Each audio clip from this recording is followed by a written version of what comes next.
शिवपुत्र संघटनेतर्फे जिल्हाभर प्रसाद वाटप व रक्तदान शिबिराला उत्साहपूर्ण प्रतिसाद।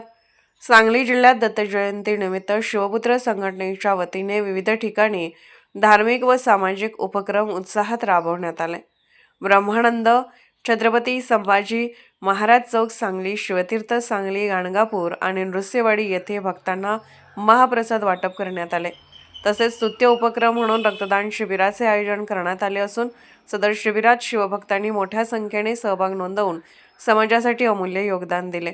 या उपक्रमासाठी विशेष मार्गदर्शन वैशालीताई पाटील, डॉक्टर महेश साळे, डॉक्टर प्रियदर्शन चितळे, स्वप्नजित पाटील, विकास लोहार, अमृत गुरव, योगेश शेंडगे, प्रवीण शेठ लुक्कड, वैभवराज पाटील, डॉक्टर भूपाल गिरी गोसावी व श्रीहरी कुलकर्णी यांचे लाभले।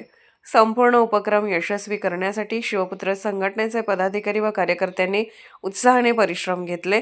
संघटनेच्या वतीने यावर्षीचा उपक्रम यशस्वीरित्या संपन्न झाल्याची सांगता करण्यात आली।